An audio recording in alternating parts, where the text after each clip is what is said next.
Hi there, and welcome to Coffee with Phil, where our goal is to help you live a life of purpose on purpose. Walking with God sounds easy, but how many of you know it never follows the script you prepared? In this podcast, Phil shares stories from his personal journey in the hopes that his experience, the good, the bad, and the ugly, will help you as you walk with God on your own journey. Grab your coffee and enjoy this practical and personal episode with your podcast host, Phil Strong. Well, hi and welcome to the podcast. Welcome to Coffee with Phil. My name's Phil, of course, and I'm sitting here having coffee, which means you're having coffee with Phil. It's a good day today to be talking about making life better. I have got some interesting stuff going on in my life at the moment, which I'm going to share over the next few podcasts. And today in episode 78, I want to talk about how to make every minute matter. And look, I sketched this the notes out for this podcast the other afternoon, and was on my way home to record in the studio at home, and got a bit diverted. So I might unpack that for you in the next episode, which is kind of ironic when you listen to this episode and then listen to the next episode, or if you're listening to episode 79 and then come back and listen to 78, you're just going to see the irony and the hand of God and what he does. So more about that next time.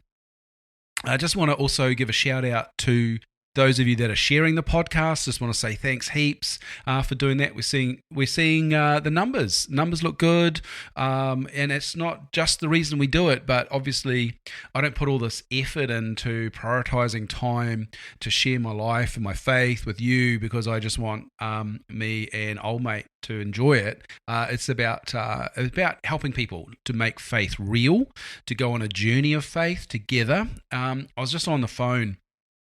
I almost had to sabotage this recording session because a guy rang me who I've been trying to get hold of for like 7 or 8 weeks, almost to the point of avoidance, it is avoidance, to the point where yesterday I actually got really worried about his health. I just had this thought, oh my gosh, maybe something's happened to him, and couldn't find a way to track him down, sort of scouring Google, trying to find another way to get hold of him.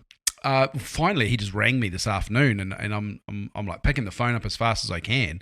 But we talked about challenges, and he's going through challenges, I'm going through challenges, and he confessed. He said, "Look, when I'm going through this sort of space, I just don't respond to your text or your call or your email because it's not good news, and I don't want to." And I was like, "Mate, we've got to do this together in community.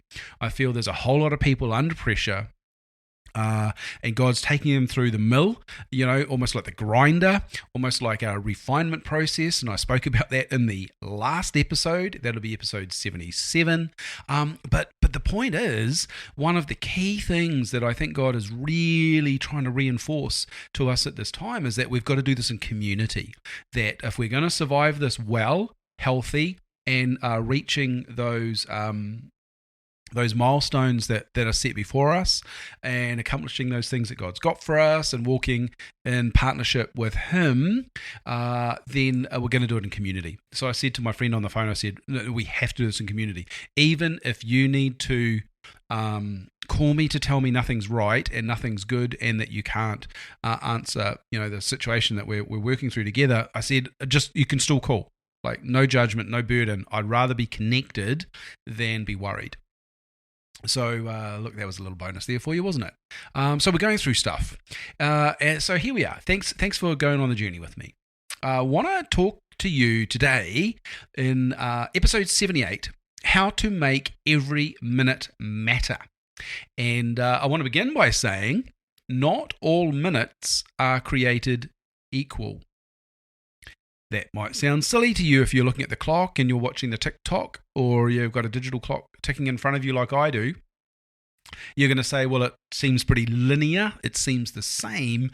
But I'm going to say to you today that to make your day better, to make your week better, and to make your life better, not all minutes are created equal. I want to speak to that today. And I'm going to explain where it comes from, and there's going to be a reference in the show notes, so we can go on this journey together. But actually, I'm just watching my coffee go cold beside me, so We need to fix that. Hold that thought. Stay there.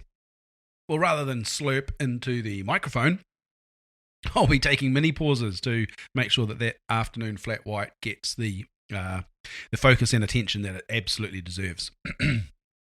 Hey, let me say this. Being busy is different than being productive. Being busy is better. No, being busy is worse.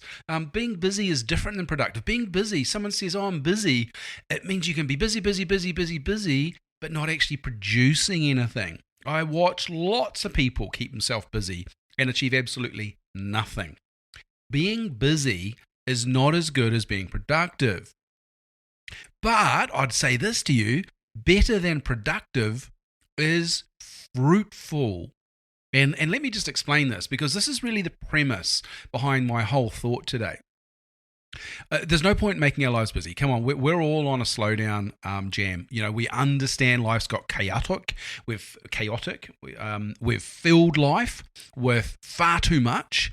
And if you've caught the memo, I'm on a journey for slowed down spirituality, but I think the world is searching for more meaning and less busy.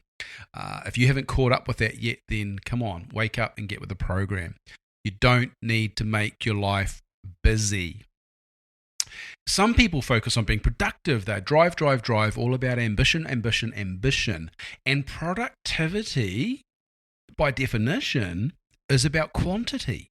So it's about the number of outcomes I can achieve, the number of jobs I can get done, or the number of dollars I can accumulate. That's productive.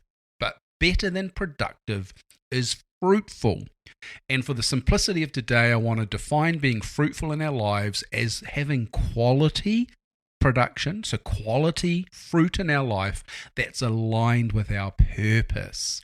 So understand, you got to know who you are, you got to know why you are, and then you can be fruitful. So who am I? Why was I born? What's the mission God's given me? Then I can be fruitful, so I can produce quality outcomes in my life that are aligned with my purpose. And I want to speak to that today, because I think it's time we stopped being busy, stopped worried about being productive, and that we focused on being fruitful. And the way that we're fruitful is to make every minute matter. Well, I've got to tell you, I'm just boasting about my coffee this afternoon. It is sublime. Thank you to me for making an awesome coffee. And you're welcome. I hope that whets your appetite for your next decent coffee. The theory for today's information, I often end up sharing with you a lot of the content that I'm processing in my refinement journey, my faith journey. Now, this is actually a really practical book. This is written by a guy who used to be a church pastor. He had his burnout in his early 40s. He said he spent 3 months on the couch complaining and crying, walked through a journey, and now he's Kerry Newhoff is a global podcaster, leadership podcast, amazing content, amazing guests. KerryNewhoff.com, we'll put the link in the show notes. He wrote a book called At Your Best. And it's really about, I suppose you could say, personal management, time management. And in this book, there's just the cliff notes for you. He talks about identifying in your own personal world what are your green zone, your orange zone, and your red zone times in the day. And he says not all hours feel equal. Not all hours feel equal. So let me give you an example. Some people are morning people. They get up early, they love the sunrise, they've done their exercise or their devotions and their exercise. They've got themselves organized and they're off. And they're really fruitful in that morning period. And that's obviously what we'd call a green zone. But some of us struggle in the early afternoon.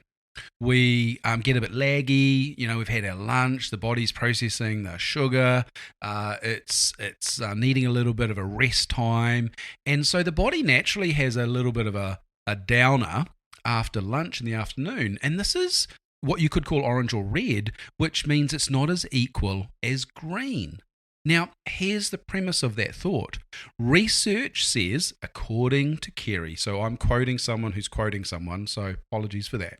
But research says that there's really only about 3 to 5 hours in your day where you're going to be in peak performance, as in the zone, fully aligned, fully alive, and in the green zone. So why would we try and take on difficult tasks in the perfect zone of the day? Or why would we do tasks that we hate, like sitting there answering all the emails that never seem to stop because we keep replying to them? But why would we do that in our hyperactive, hyperproductive peak time that we would call the green zone? So let's take this one step further. What Kerry does in his book, and he's got a whole bunch of resources on his website, kerrynewhoff.com. You won't spell that, so we'll put the link down for you. He says identify your energy cycles. So get a calendar grid on a blank piece of paper and just map each hour and how you're feeling. Are you feeling energized? Are you feeling alive? Are you feeling a little bit flat? Are you feeling like you need a rest? Map it during the day, and you're going to start to see where are my peak times that I'm most functional, I'm most creative, or I'm more effective at my phone calls, depending on what your job is. I do a lot of creating content, so creativity zone for me is key. And as I often will say, welcome to the podcast. I'm in my office. It's in the afternoon. I've got my coffee. I'm finding this zone between 3 and 4:30, maybe even as late as 5:30, a really high creativity zone. And I didn't used to be like that. I used to, when I was in sales, I used to find that the mornings were really productive for me in the office, and the evenings was when I made money. So what I would do is I would take the second half of the afternoon off. I'd chill out, I'd go to the gym, I'd pick the kids up, and that was my red zone. That was my refresh zone. That was my don't be productive zone. So it changes. It changes in life, and it changes based on your job. So I'm creative in this season, so I need to identify when my peak creativity zone is in play, and I need to maximize the yield I'm going to get from that to be fruitful, to get quality output that's aligned to my purpose. So the key thing here is you identify your energy cycles during your workday, and then you map your activity based on the zone, and you manage yourself to your energy zones. And I want to unpack for you, but I'm just going to finish my coffee first. So stay there, don't go. I'll be right back. Words don't match the feeling I have right now. That was just a really, really nice coffee. I'm just savoring it. Sorry, you just got to sit there while I appreciate what's going on in my mouth right now. It's awesome. Okay, so map your activity based on your zones. So for instance, if you knew that between 8 and 11 in the morning you were really energized and that was a really good space for you, then you're going to put your key tasks, your most important tasks that will be beneficial for your business or your outcome. Or if you're a creative, you're going to put a lot of creativity in that. If you're in sales, it might be when you should be doing your phone calling. Your green zone is your peak zone in order to be fruitful. So remember, not productive, fruitful. Quality output that's aligned to your purpose. The orange zone is what you use for your necessary tasks, your repeated tasks. That could be the hour of admin that you do that responds to emails and follows things up and scans documents, whatever it is you got to do in your office. It could be report writing, although for me that's kind of a creative process. But orange is like, what are those mundane tasks? I'm going to do my accounts. I'm going to follow up on some other stuff that's not as fruitful, peak required activity. And the red zone is low energy. It's where it doesn't matter how hard you try, you're just in a funk. You can't make any progress. I mean, I recognize sometimes in the day I just hit a red zone and I'm like, you know what? There is nothing I can do about this. I've got no energy. It means I need to get out of the office. I need to go for a walk. Maybe I need to go and find someone to talk to and just have one of those connect times. Or maybe it's about recreation. And Kerry Newhoff, in a video I was watching the other day, he says he often uses that time to go cycling because he knows he's going to be very unproductive in the office. He may as well get on his bike and do something that's good for his body. So the idea behind this is there's two things that I want to talk about with the practical side, and then I want to shift to something else. But the first thing is, this is what he calls an energy clock. You're basically looking at the calendar and you're transferring your energy to your diary if possible. So do I have the kind of freedom to block out time during my day for green, orange, and red zones? Now, if you're finding that you're really lagging after lunch, maybe speak to your boss and say, look, could I take 1 till 3 p.m. off as my red zone? I'm going to refresh myself. I'm going to recreate, maybe go to the gym or Pilates or have a nap. That might be a good idea. But then what I'm going to do is I'm going to come back and I'll work from 3 till 6 because I've identified that's a really good zone for me. And in my world, in my space, there's not a lot of people around me in the afternoon because the staff are often out of the office after 3. So I can be in my office with a whiteboard. I can be super creative. I can have the music up loud, or like I do now, get in a studio and do some video or some audio work. I'm finding that's a real productive zone for me. So I just map it in my calendar. And the second thing you can do from this is map out your ideal schedule for the week. And then it becomes a template for your activity. So what I know is that I've got Mondays where I follow up with people. I've got Tuesday where I've got my team all in the office. I've got Wednesdays that I'm usually doing appointments. Thursdays, I work from home. And it's about research. It's about quiet. It's about preparing messages or writing assignments. It's a faff around in my slippers kind of day at home. And I get a lot done because I just ignore all my distractions. So think about how I can make every minute matter by managing my energy clock and transferring that to my calendar and planning my activity in line with my energy. Don't fight against your body. Fight with your body, fight with your energy. And I think you'll find you'll be way more fruitful, which means quality outcomes that are aligned to your purpose. I want to shift speed here a little bit, and I want to focus on priorities. And I've got to say I'm doing a bit of work on this myself at the moment. Kerry Newhoff was challenging me, particularly as I was watching this video. It was like, oh, dude's talking to me now. Just about, me doing the stuff that only I can do and really remembering why I'm in the position I'm in and what I need to focus on as fruitful outcomes. And then I was really challenged to make sure that I'm doing that from a place of rest.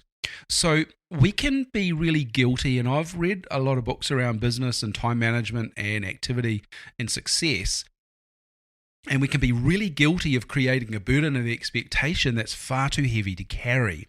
And so what I love about some of the teachings of Jesus around restfulness, book of Hebrews, chapter 4 particularly, but then some of the Christian writers that are coming out now are really speaking from a place of restful contemplation and walking slowly at the speed of the love of Jesus, and understanding that he's not in a hurry and he's not worried and he's not late. So remembering that working from a place of rest is the mindset we've got to get ourselves into, because it's just so anti-success theory.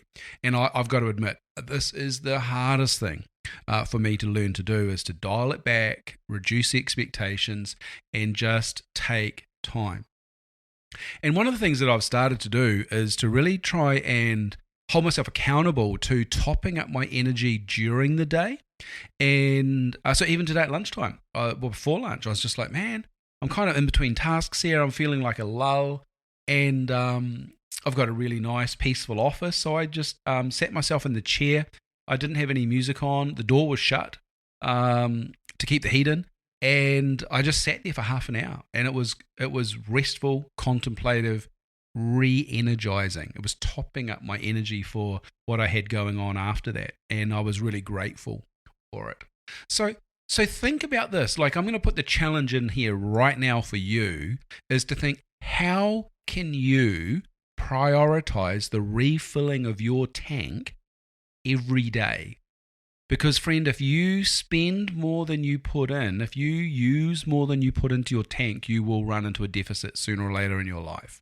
So think about a mini Sabbath during the day, taking a 20-minute break to sit in the sun and listen to the sounds, or to go for a walk around the block with someone and just talk not work stuff, or to have some worship time, to put worship music on. And if you're someone that works at home, or you're based at home, and you can stand at the kitchen bench. I had a friend say to me the other day, she said, I just often stand at the bench using my dinner preparation time as worship time. And she says, I have a great old time peeling the potatoes and worshiping Jesus at the same time. So prioritize the refilling of your tank. The next section I want to talk about here is do not be misled. And there's some learnings that I got from Kerry Newhoff's book, At Your Best, that I just want to share with you. And the number one, friend, stop the bus. You have to hear this, and you have to hear it clearly. This is what Kerry Newhoff says. Time off will not help you if your time on is broken. I had an extended period of time off in 2022, and it was called a sabbatical, and it was awesome. And I came back, and I wasn't quite rested, and that's because the things that were in my normal world were not working in a healthy way. And so time off wasn't changing that, was it? I can have more and more time off, but if I come back into a stressful environment, or I come back into pressure points that haven't shifted, then time off is not helping me. So once again, I want to say that to you. Kerry Newhoff says, time off will not help you if your time on is broken. So maybe one of the ways you could make your weekends more effective is to make your weekdays more fruitful. Think about that. How am I going to shift my priorities? How am I going to change my work habits, my work structure, my work expectations, and my daily rhythm to manage my energy clock so that my time on is not broken, which means my time off will be more refreshing. So what I've had to learn is how I work matters, not just what I do, how I work, how I interact with people, how I need people around me as part of my process, how I need time out as part of my process, what environment do I want to work in, what kind of things stimulate me, what kind of things really drain energy from me. What do I do if I notice these things? Do you actually notice your energy during the day? Do you know when you're flat? Do you know when you're grumpy? Do you know when you've run out of juice? Do you know when you need a rest? Do you know when you need to put yourself in time out? Come on, you got to work on how you do your work so that you can be more fruitful to make every minute matter. The other thing I would say is I think we're actually wired by God to be fruitful. We're motivated to be fruitful. Our fulfillment in life, our satisfaction will not come from how much money we have in the bank or what the job title is on our business card, because ultimately that's not the definition of being fruitful. Now, some people chase that dream. They climb that ladder as high as they can, and they get to the top and they realize the ladder was leaning in the wrong wall. They climbed the wrong ladder, because that's not being fruitful. That's being successful, but that's not fruitful. And so you've really got to understand, who am I and why am I? How can I have quality output that's aligned with my purpose? The only way to discover that is to talk to the one who created you, how he wired you, what gifts he gave you, what aspirations, hopes, and dreams he's planted inside of you, and how does he want to work with you in order that you would be aligned with him. So we're wired to be motivated to be fruitful. So find out what it means for you to be fruitful. One of the little tools that Kerry Newhoff used in a video that I watched as part of my preparation for this podcast, he said, you want to find the intersection between your gifting, your passion, and your impact. So have a circle and talk about, what are my giftings? Have another circle and what are my passions, what I really love? And then how can I have the biggest impact? Where can I have an impact? And those three circles, if there is any overlap, that is your green zone. That is your fruitful zone. That is your high impact, peak activity. Only you can do that. So take time to rethink how you do work, how you do your life, how you structure your life, what your priorities are, and then that's how you make every minute matter. So I've been really challenged by this. I've really I've been dialing stuff back to have less pressure, but also to focus on what's really important. And then I was just talking with a friend this afternoon, actually, and saying, she's like, well, be careful you don't dial it back too far, because then you'll get in a slump, because you're not wired to do nothing. You're wired to have different level of activity than other people. So do healthy stuff, do fruitful stuff, but make sure you're not doing the wrong stuff. So she said, the question she gave me is, what kind of busy do I want? What kind of busy do I want? And I think the way to find that is to come back to Kerry Newhoff's 3 circles between gifting, passion, and impact. And under impact, I would have defined that more as like my calling. So in the season of my life, I'm called to lead a church, to be a pastor, to be a communicator, and to lead people into their purposes with God, that they would be fruitful. And I think that's what I would say impact. So how can I take my giftings and my passions and drive that to have impact? That's my peak zone. And so I really want to prioritize my activities in line with the green zone.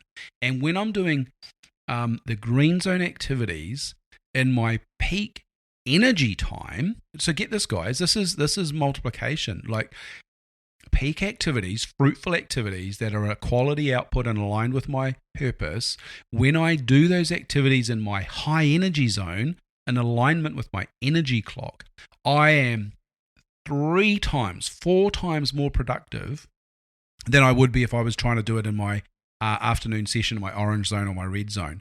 So you just got to understand, manage yourself, and you'll be way more fruitful and make every minute matter.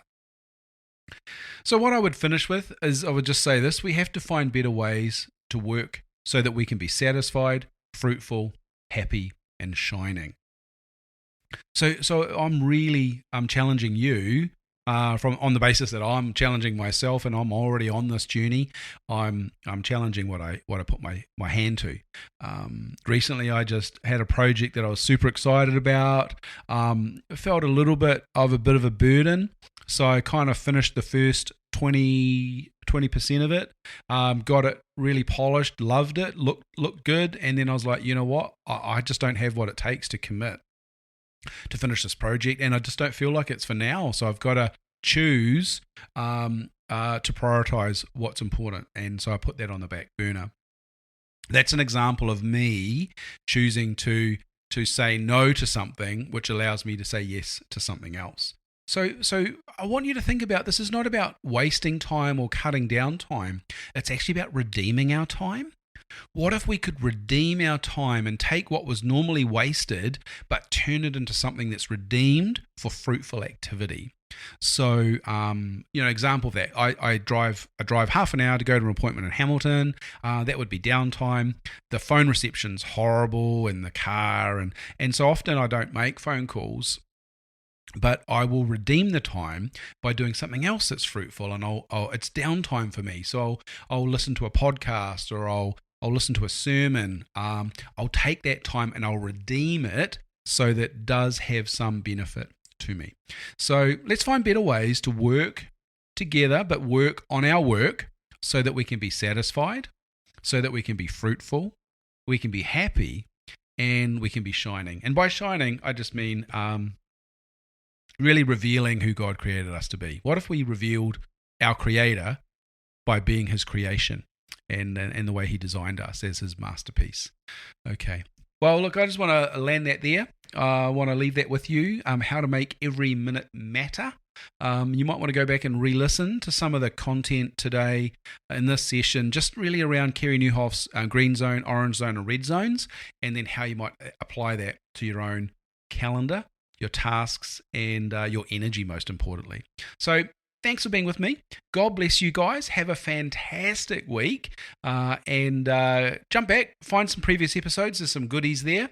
And I look forward to catching you next time, where we're going to talk about some interesting things going on in my life. So I will see you soon. Bye-bye.